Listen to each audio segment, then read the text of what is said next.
the accountability for security does not just sit with the guys who discovered it. It sits with everybody who's involved in the creation of the platform that ultimately could have a security risk. And when you can have that conversation, then I think you end up having different outcomes. You're listening to KBcast, the cybersecurity podcast for all executives. Cutting through the jargon and hype to understand the landscape where risk and technology meet. Now, here's your host, Carissa Breen. Joining me today is Anthony Woodward, CEO of Logicalis Australia. Today, we're talking about how to turn security as an enabler within your business. Anthony, thanks for joining. Now, full disclosure, my voice is a little bit croaky. It's not too bad, but I hope it's not annoying for you to listen to, so I apologize in advance. But one thing before we do get started, Anthony, it was really great to meet you at the conference the other week. So how did you find that, by the way? Yeah, thanks for having me, Carissa. Great conference, by the way, great location, really good deep tech conversations, a really wide ranging group of people. Good to hear lots of innovation and other great ideas being talked about. Yeah, and I think, when we were speaking, the topic that came out really for us is security as an enabler. And I was interviewing someone last night actually in the United Kingdom, and this guy is like ex-military, 30 years of experience in the space, and talked about how we're not really good at selling the value of security, and security is a cost center. So I'm curious to know, how do we flip that conversation on its head and talk about it as an enabler? So yeah, maybe let's start with how people view security internally. Like, many still don't see it as that enabler, I would say. And then I want to know from you, why is that the case? Yeah, look, I think security generally tends to fall into two areas of a business. One is where it's part of the risk framework. So it could be the case that your head of risk reports up into the risk officer or somebody on the board who has carriage of risk.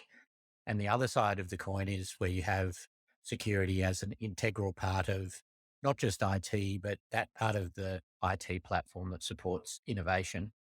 And I think what really governs the decision point about where that risk and where that security capability sits is a function of the kind of business that you're dealing with. So we've tended to see that heavily regulated industries, security becomes a core risk function. And that's where it really sort of taps into a compliance function, as opposed to one where we're really thinking about it as an enabler to move more quickly. So I think there is a bit of a shift going on between those two modes.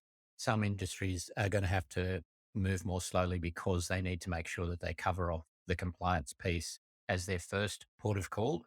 But other industries are starting to move a bit faster and seeing security as an enabler for them to actually move faster as well. Yeah. So do you think it comes down to a maturation of a business? So for example, like a bank that I used to work in, it's all well and good to talk about like innovation, but what about the smaller companies that are like so stretched, and yes, they've got to pay for security, but they still don't see it as an enabler? Do you think the conversation shifts depending on the size of the organization? It may be not just the size of the organization, but the lived experience that they have had. So, a lot of mid to smaller organizations, I think, are really yet to have experienced a security issue that has threatened to stop their business. And so, at the moment, they're looking at security as a add-on or a checkbox or something that they kind of have to do, but they want to do it for the minimal possible cost, thinking that, generally speaking, we're not going to be under attack. So we don't need to worry about it so much. We don't have anything people would want. So why should we spend a lot of money standing up a really strong security environment? Let's just do enough to protect ourselves from a minimum perspective. And I think that is changing because some of the nature of the reason that people come under security attack is moving very much into an industrialized commercial outcome as opposed to pranks and things that may have driven security incidents in the past.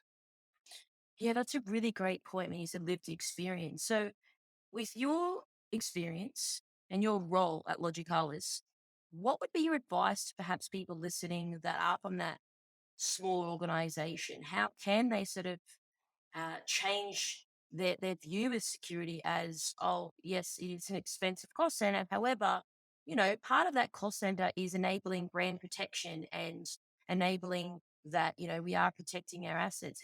How would you sort of position that?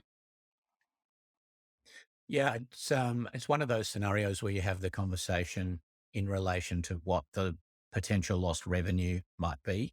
And I think once some of those organizations can see some others who have been in their space and have had significant downtime as a result of a security incident or a security ransom attack or those sorts of things, that suddenly it puts it in the light of, if your security is down, it has your security is lax, then could that cause your core systems to go down? And how do you actually recover from that? And then it starts to light up conversations such as how do we maintain the continuity of our business during a security incident? And if somebody's got our data, what are they doing with that data? What does that do to our brand reputation? Do we have legal requirements and law that is we're in danger of breaching because, for example, the Privacy Act requires us to notify people if their personal information is leaked. Suddenly, that starts to put it in the concept of, well, the cost of not doing it could be really astronomical, and so the cost of doing security, at least medium to well, is quite easily justified by one or two incidents or one or two scary scenarios like that. Yeah, and that makes sense the way you position it. But would you say that you know, a person out there that perhaps doesn't have strong communication skills, do you think that they suffer a little bit with trying to showcase the value prop from security? Like as you said, part of security is to protect the revenue as well, right? So if something happens and there's lost revenue, that's an issue. Do you think that maybe they need to have a little bit more communication skills to equip to speak to executives or their board to say, hey, like this is the situation if we don't invest in that. So maybe they're not yielded with the right tools. Would you say? Potentially, that's the case. I think it's going back to that learned experience or that lived experience scenario. It's probably very easy for people to talk about something that's happened to them compared with something that's theoretical. And I don't know if you need specific communication skills to get across, what the cost was and how damaging that potentially was for the business. But again, to flip the conversation around, if you've got a better and more embedded security approach to the way that you move and deliver IT based capabilities to your customers than a competitor, then there's competitive advantage in being able to do that. And that's a different kind of conversation. It moves it away from the scare tactics and more into the advantage tactics. So just pressing on the point a little bit more. So people are not necessarily, they don't really see the upside value, which you and I know that. And even, when I'm out on the weekend, I'm speaking to people and maybe they're in other fields and I talk to them about security. Like some people do see it. Maybe I position it in a way. And I'm not saying I've got all the answers at all. I just used to do this for a living, communicate security, which I still do. So maybe I'm just inherently a bit better at it. But I still think that maybe as an industry, we're not communicating the upside value. And so then I sort of I want to get your thoughts a little bit more on, okay, someone's sitting here, they're listening to this, they don't quite get it, they're trying to get more budget, they're not maybe the strongest communicator. Is there anything that you would sort of lead with first, like discuss the revenue, the brand, but, how do you craft that message? And do you do that in a presentation? Do you do it in a meeting? Like, what would be your advice, like at a high level? Now, I know it depends on the company, the organization, but I mean, if you just could spitball some ideas, I think that would give people real tangible solutions from today's interview. Yeah, happy to. I think a couple of quick ways to sort of bring the conversation to the point where you need it to be, in my view, and certainly the way that we operate at Logicalis around security is to think of it as more of an enabler and something that enables the business to move faster as it innovates. So, bring it into the competitive sphere and say, hey, our competitors have got a better security posture or a more secure platform or are regarded better for their security of their customers' information than we are. That's costing us business and costing us customers. We can't move as fast. That's a conversation that is going to get a wider attention than this is just another IT problem that we need to fund. That's a great point. How do people know that their competitors have better security solutions? Well, we can see the ones who don't, right? So we can have situations that come up where it's okay, such and such an organization in our sphere had a security incident that they had to be public about. So we had a look at it. There were people in the organization that said, hey, can we have a bit of a look at how we sit? Maybe they got an external consultant in to have a look at the situation from your company's point of view. And they might have said, hey, compared with some of the others out there, you guys are not really doing great. That's the sort of information that is really useful in this kind of discussion.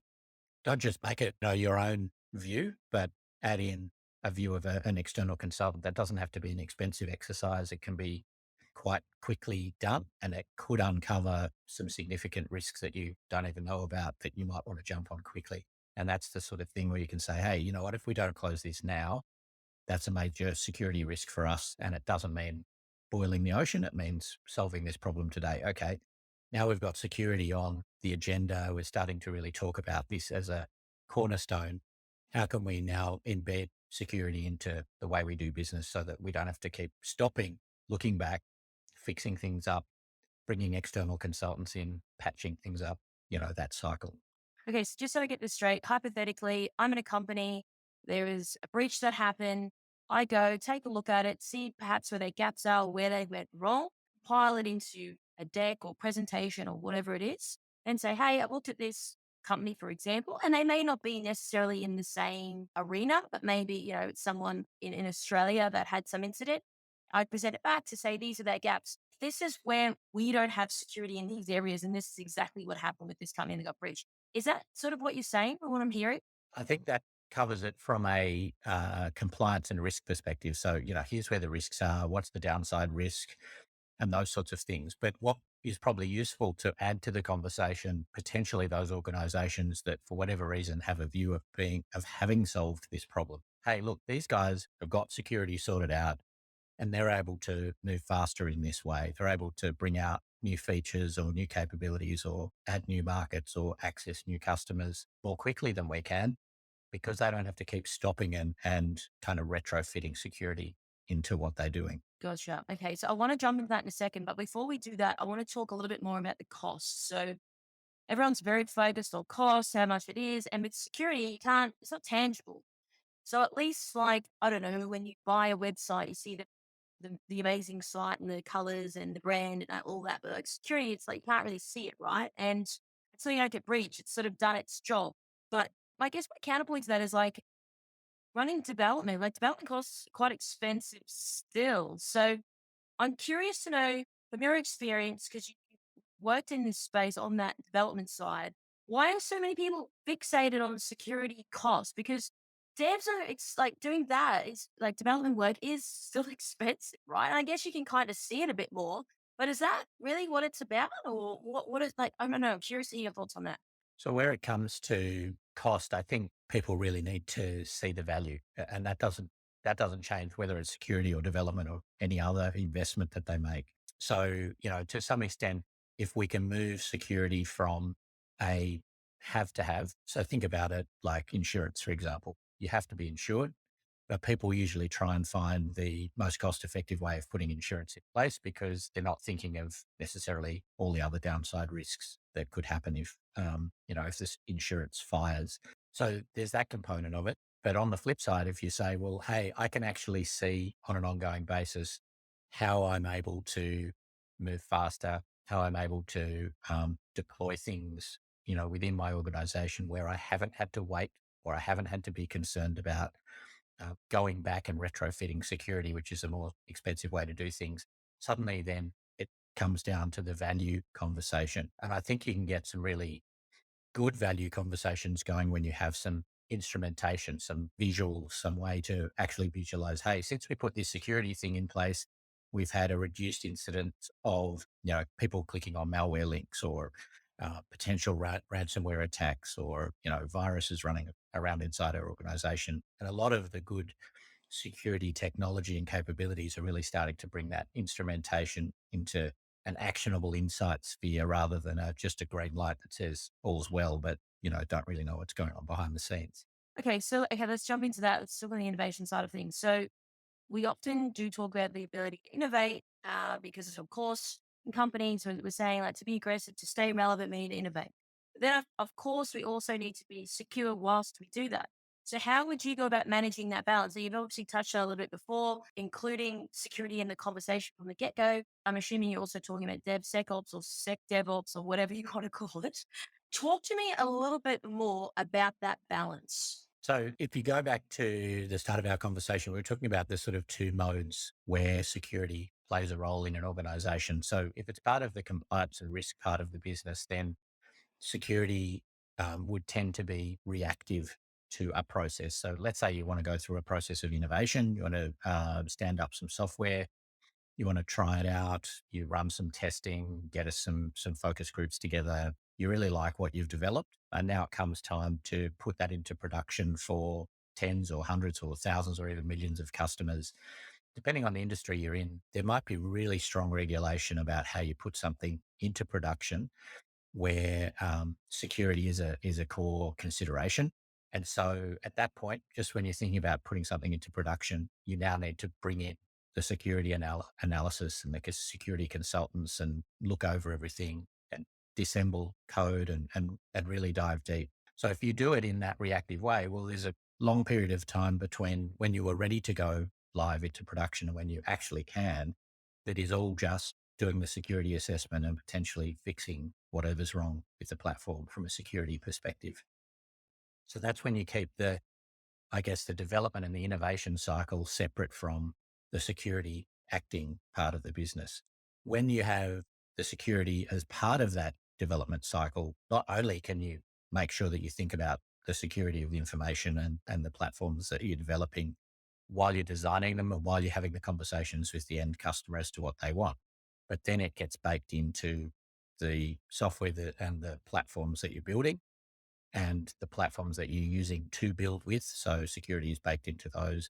And by the time you might still get to the same point in time where you need to, go through a risk assessment before you go into production. But so many of those issues that might have been discovered through that review cycle have already been dealt with, have already been, if you like, coded out through the development cycle. So it's much more of a compliance check as opposed to everything coming to a halt for months on end while you get that fixed.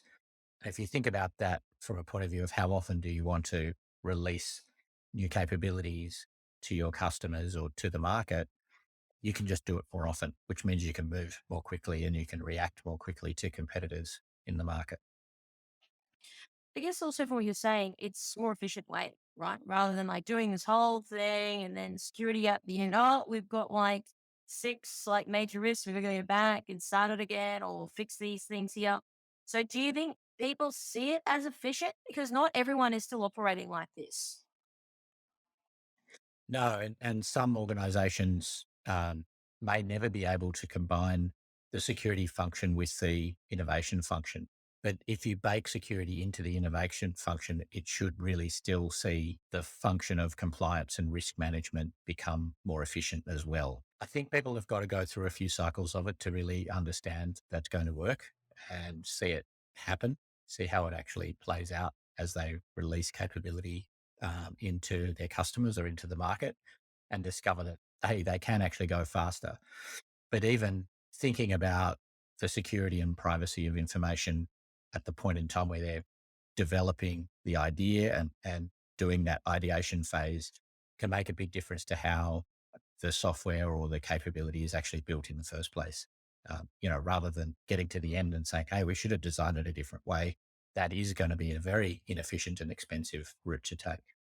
So why aren't people baking security in from the get-go? You said like some people just can't. Is it that they can't because regulation? They can't like it just why? Well, they don't want to change the like what's the reason? Because like you said, you don't want to get to the whole end of some 2 year thing and then it's like, oh, actually, we've got like 50 gaps we need to fill, which then costs more time, more money, more resources. So to me, it seems obvious, but maybe it's not obvious for people listening. But I'm just curious as to like why. So organizations that are potentially have those functions in separate silos of the business that don't talk to each other very much, you could see how that would be hard for them to make that change overnight.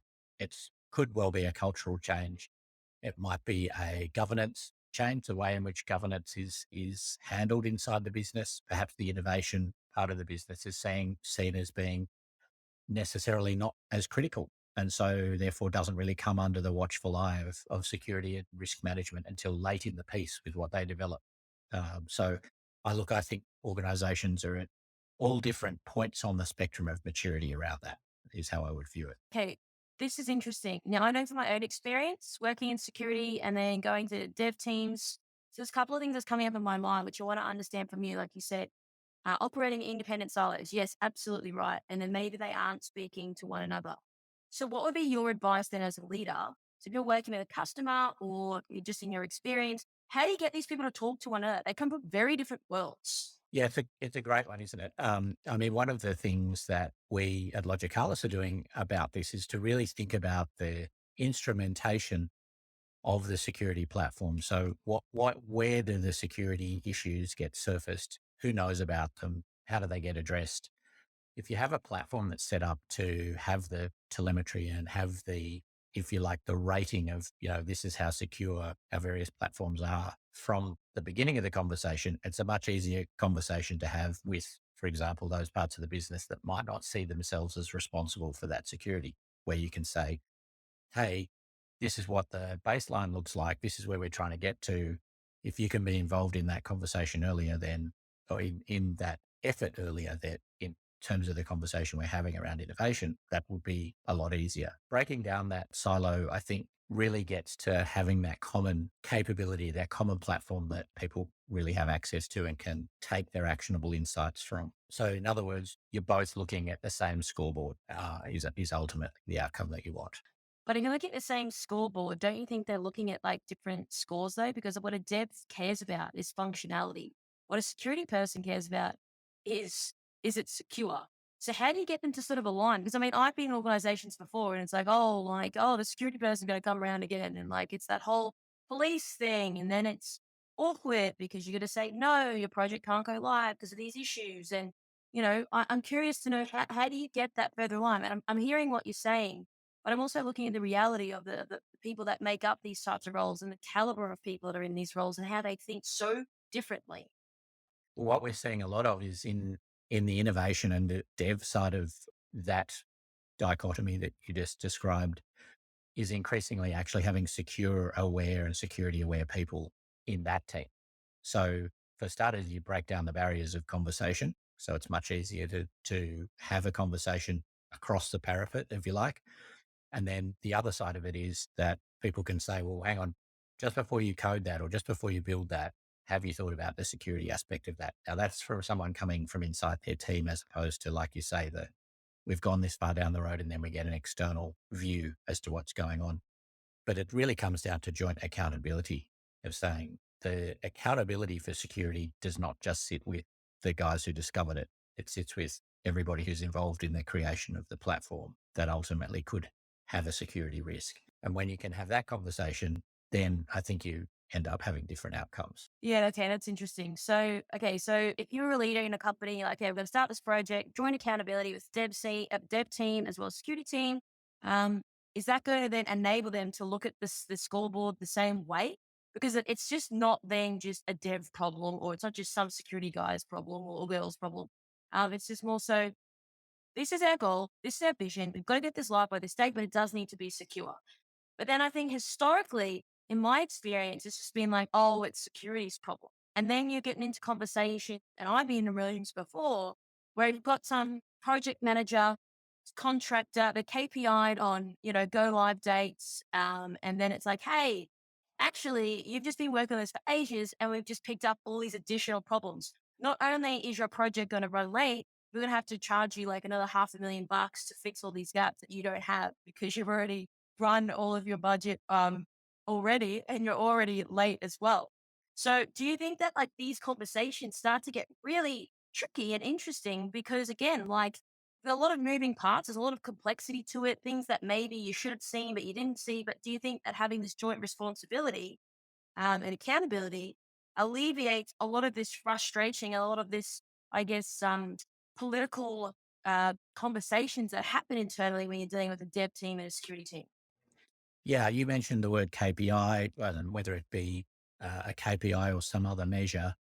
Imagine if, as a dev team, as well as the release dates or the number of release cycles, the number of features or the number of lines of code or all of those other KPIs, you were also measured against a security score for the platform you were building, which was independently tested by the platform itself. So as you committed code, as you ran through the automated testing, that could give you a security score. And if your KPI was, it has to reach this level before we talk about it going into production, then suddenly you're in a different conversation. And that then, pulls the requirement for skill of secure capability around coding and design back into the development team rather than just having it outside that innovation part of the business.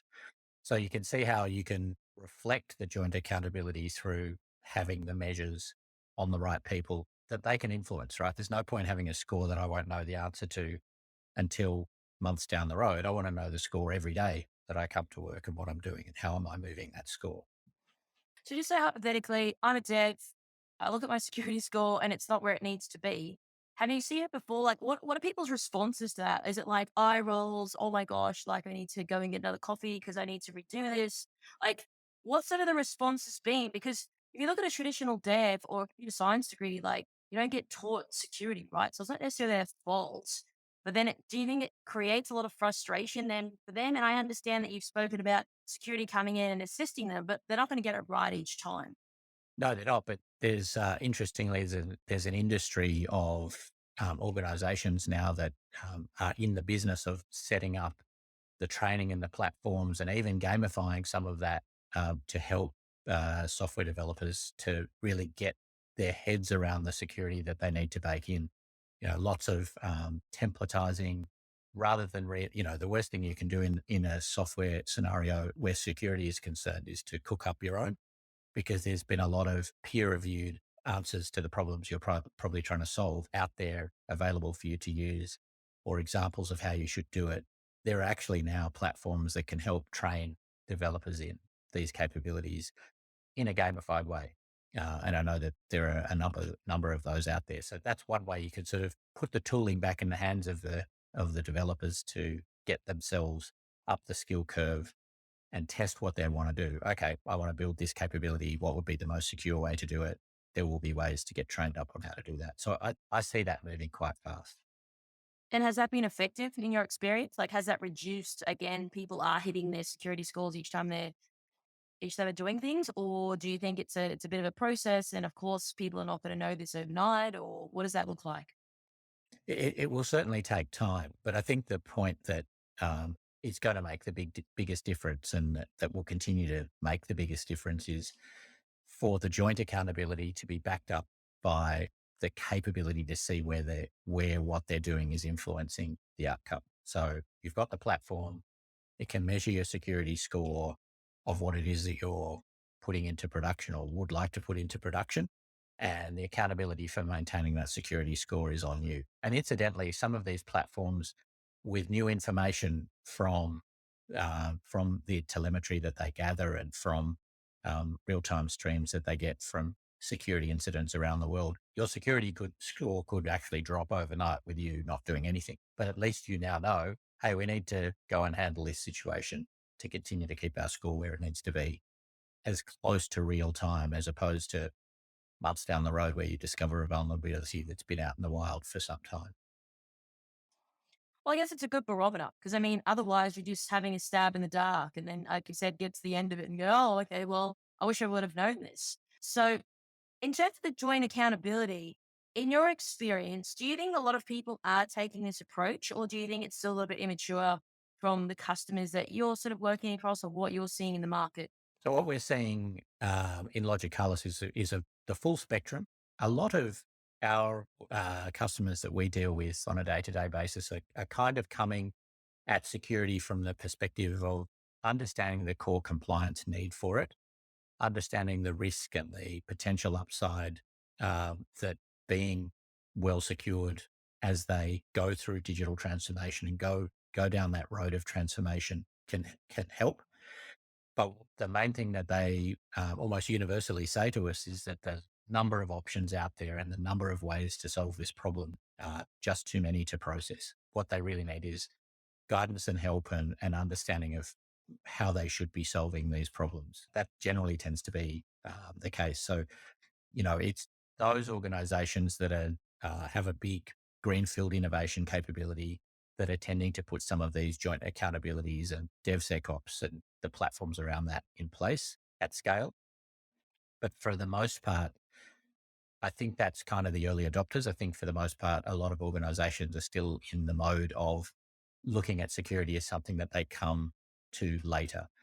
And that's really why it does come down to the supporting platform that enables you to see the scoreboard, that then you can determine how you want to split the accountability. But literally, there's no politics. You're just looking at the scoreboard and you can work out how to move the needle on that. And that's why we think that the core platform that you use to manage that security in that sort of scenario has to be one that everybody can see and work to and have joint accountability for the scores that it reports.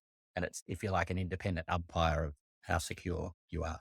So, for business executives or leaders listening to this, and they may be aware that they are looking at security later, what would be sort of your, I don't know, top three advice that you could sort of give to people they can take away from today's interview that they can start to talk to their team about internally?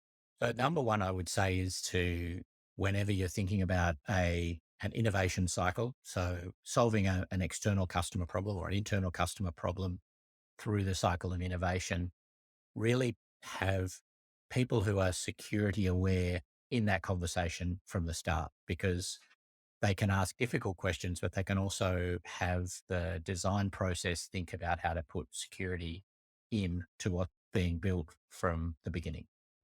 And people who are able to hold those conversations would also be aware of the different platforms that might be available to, the platforms of instrumentation, such as what we've been talking about here. So if I think about from a Logicalis perspective, we have a product that leverages Microsoft Azure Sentinel, and there's a lot of telemetry that can feed into that. So you start to build the lexicon and the scoreboarding and the visualization and the actionable insights around the security of your organization, even before you've developed anything new. Where are we right now? And what will adding these new things actually do to our security rating, our security score? So that's one component of it. I think the second one is to really not think of how you release new capabilities and the results of innovation as two separate components. First, we innovate, then we secure, then we go into production. Try and get that security built into the innovation cycle from a coding perspective. So that's that DevSecOps capability. Think about what platforms could support doing that. And then, of course, the last one is to sort of just always remain vigilant. So don't think that that's going to solve it. You still need that independent umpire checking in on a regular basis to say, how are we going with our security? Is there new stuff coming that we need to be thinking about? Do we need to do more end user training, which, as you and I both know, so much of cybersecurity incidents comes from what end users do, mistakes they make, links they click on that they shouldn't, etc. So it has to be part of a holistic conversation around security. It can't just be just about the innovation cycle. But if you have the right platform in place and you can innovate faster, that's where it starts to become an enabler and something you can actually outpace the competition on. And so, just to clarify, independent umpire, do you mean then a security person sort of coming down and like overseeing things a bit more manually? Is that what you mean by that? And sort of checking in? It could be independent penetration testing. It could be external security auditors. It could be somebody coming in, even as simple as someone coming in and helping you road test your BCP, because the recovery of information off the back of a security incident is a lot of times where organizations get stuck as well. So that goes down a different rabbit hole of recovery.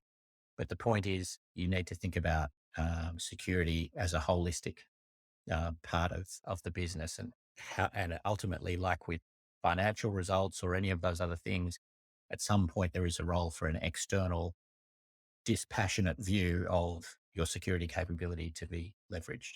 Operative word that you said there was holistically. Do you think, in your experience, people think about security holistically, or do you still think it's still this independent, It won't happen to me. I'll think about it later. I'm not going to embed it in at the get go. Is there still a bit of that you're hearing?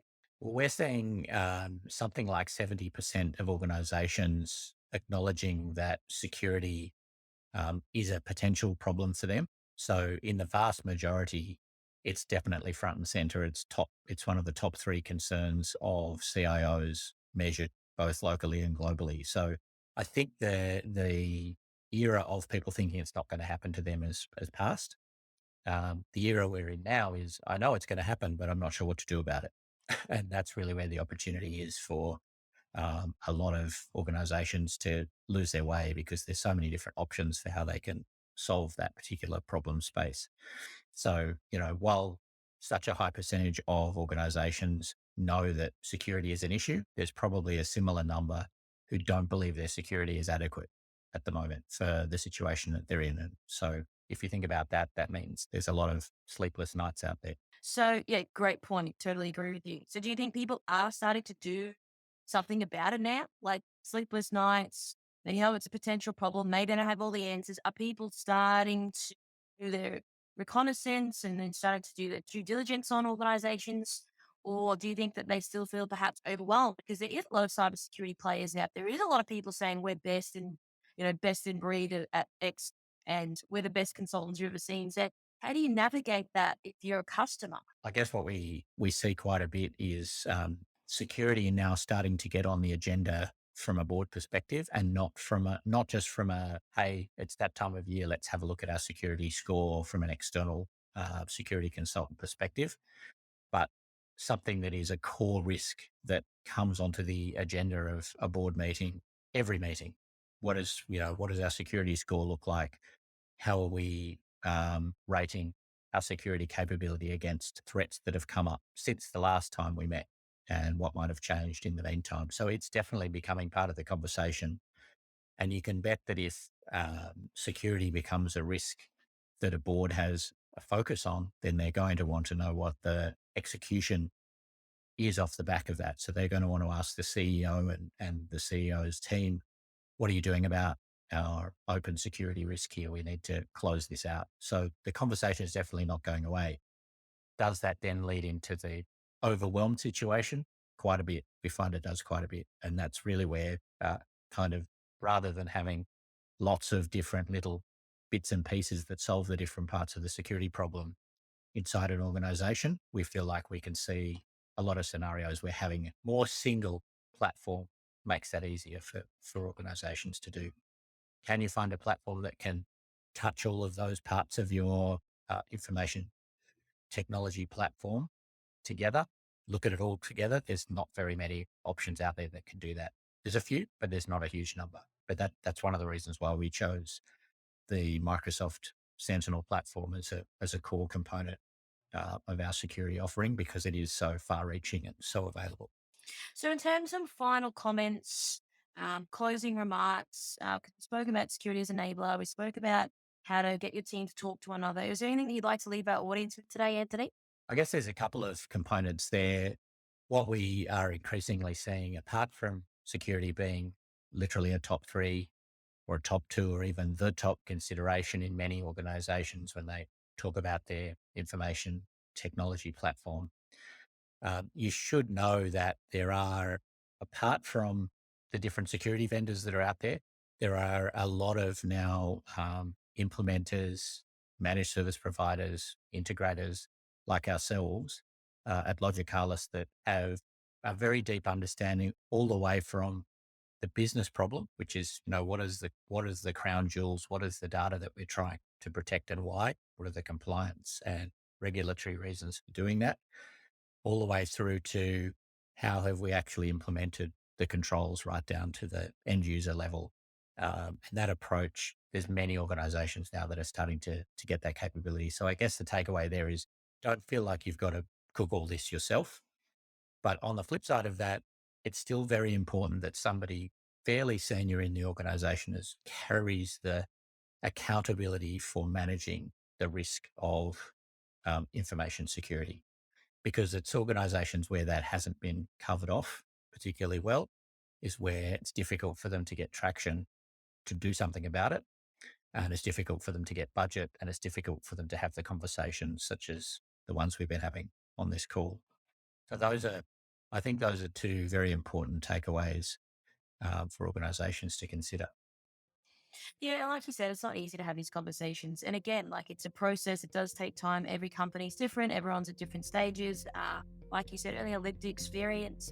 We need to be able to embed and joint accountability. So I think it's been great having you on the show today, sharing a little bit more about your insight because you've obviously got a lot of experience. You come from that development background yourself, so you've really seen it firsthand. And now you're seeing it more at that executive level, and you'll be able to provide a lot of insight for people that are listening today. So really appreciate your time. Thanks, Anthony. Thanks so much for having me, Carissa. Thanks for tuning in. We hope that you found today's episode useful and you took away a few key points. Don't forget to subscribe to our podcast to get our latest episodes. This podcast is brought to you by MERCSEC, the specialists in security, search, and recruitment solutions. Visit mercsec.com to connect today. If you'd like to find out how KBI can help grow your cyber business, then please head over to kbi.digital. This podcast was brought to you by KBI.media, the voice of cyber.